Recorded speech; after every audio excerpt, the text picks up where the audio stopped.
নমস্কার। আমি এই গার্ডেনিংয়ের কাজ ছাড়াও আরও কিছু কাজ করি। যেমন এই যে যন্ত্রপাতিগুলো দেখছেন, এগুলো সব আমার নিজের হাতে তৈরি। এগুলো কোনো কোনো যন্ত্র আমাদের গার্ডেনিংয়ের কাজে ব্যবহার হয়, আবার কোনো কোনো যন্ত্র আমার স্কাল্পচারের কাজে ব্যবহার হয়। এটা কামারশালা। এই ফ্যানটাও আমি নিজে হাতে তৈরি করেছি। এই সমস্ত যন্ত্রপাতি সহ আমার এই কামারশালাটিও নির্মাণের ভিডিও আমি আলাদা আলাদাভাবে আমারই একটি নতুন চ্যানেলে দিতে আরম্ভ করেছি। চ্যানেলটির নাম হচ্ছে নীলকান্ত হালদার ক্রিয়েটিভ DIY। ইউটিউবে গিয়ে ডাইরেক্ট সার্চ করলেও পেয়ে যাবেন।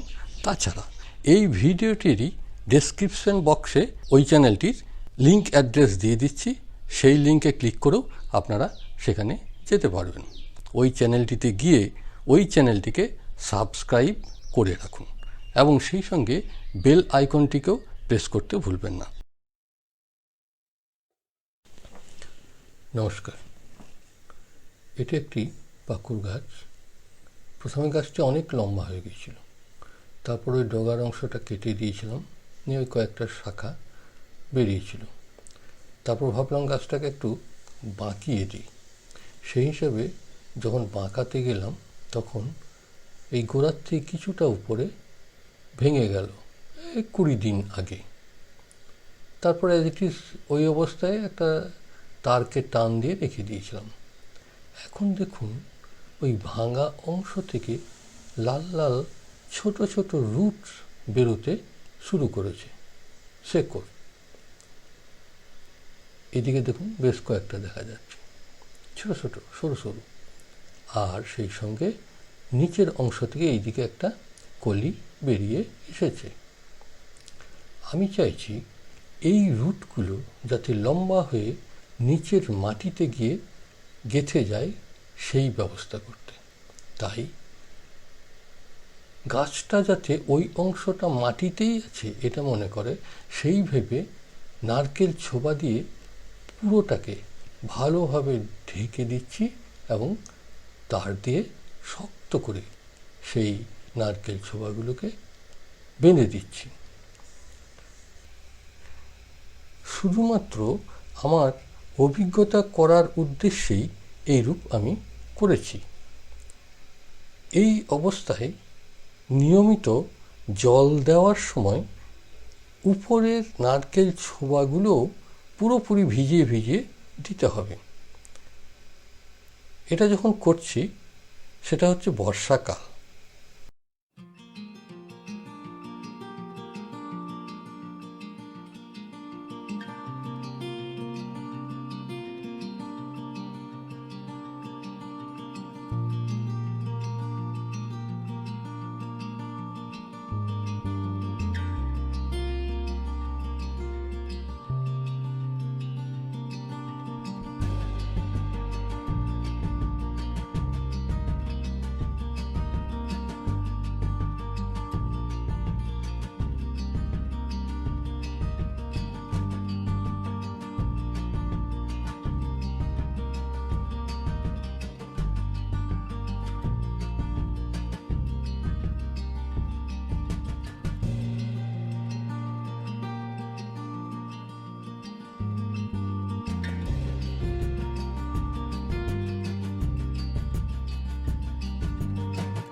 প্রায় 1 বছর পর বর্ষার আগে মুহূর্তে গ্রীষ্মকাল। দেখুন ওই শাখাটা বেশ বড় হয়েছিল, তাই ওকে বাঁকিয়ে একটা তার দিয়ে নিচের দিকে টেনে বেঁধে রেখেছি এবং পাতাগুলো ছেটে দিয়েছিলাম। এখন দেখুন প্রচুর ওই নিচের কলিটার থেকেই আবার কলি বেরোতে শুরু করেছে। উপরের অংশগুলো কেটে দিয়েছিলাম, ডগায় আবার কলি বেরোতে শুরু করেছে। একটু ভালো করে লক্ষ্য করুন, দুটো একটা রুট বাইরের থেকেই দেখা যাচ্ছে।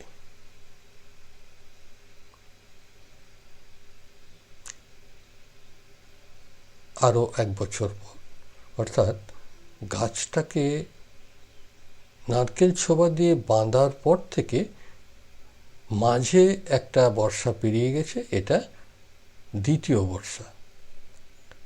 বর্ষা ঠিক নয়, গ্রীষ্মকাল, এরপর বর্ষা আসবে। প্রায় 2 বছরের কাছাকাছি হয়ে গেল। এখন এই পাকুড় গাছটিকে আমি রিপোর্টিং করব, সেই সঙ্গে আজকেই আমি ওই নারকেল ছোবাগুলো খুলে দেব এবং দেখব রুটের অবস্থা কি হয়েছে।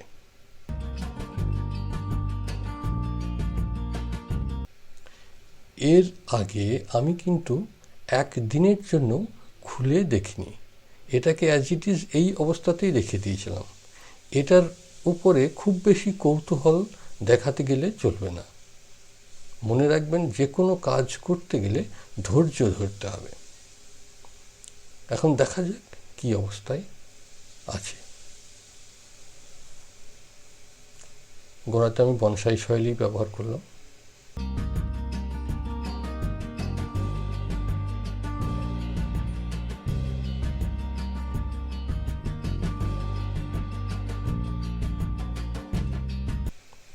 এবার আস্তে আস্তে সাবধানে সেই তারগুলোকে খুলে নিয়ে নারকেল ছোবাগুলোকে সরিয়ে ফেলতে হবে।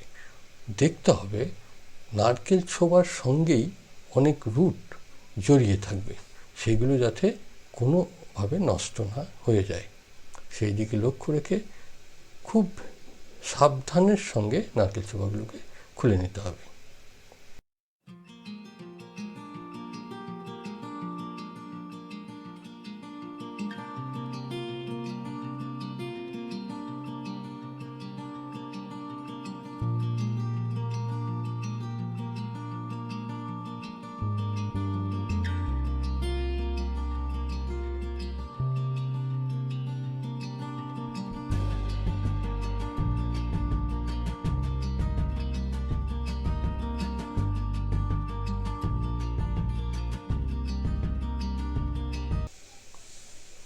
এখন দেখে বুঝতে পারছেন, উপর থেকে বেশ কিছু ঝুরি শেকড় নেমে এসে নিচের মাটিতে ঢুকে গেছে, একদম মাটি পর্যন্ত নেমে এসছে, এবং ভেতরে ভেতরে বেশ কয়েকটা মোটা মোটা রুটও দেখা যাচ্ছে, মোটা মোটা শেকড়।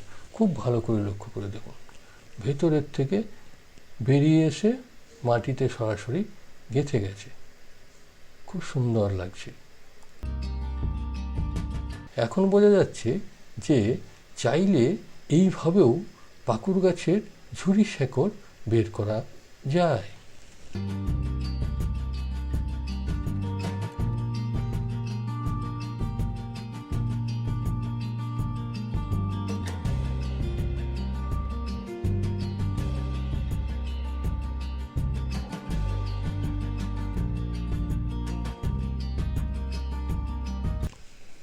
আরও কয়েকদিন পর আমি শাখাগুলো ছেঁটে দিয়েছিলাম।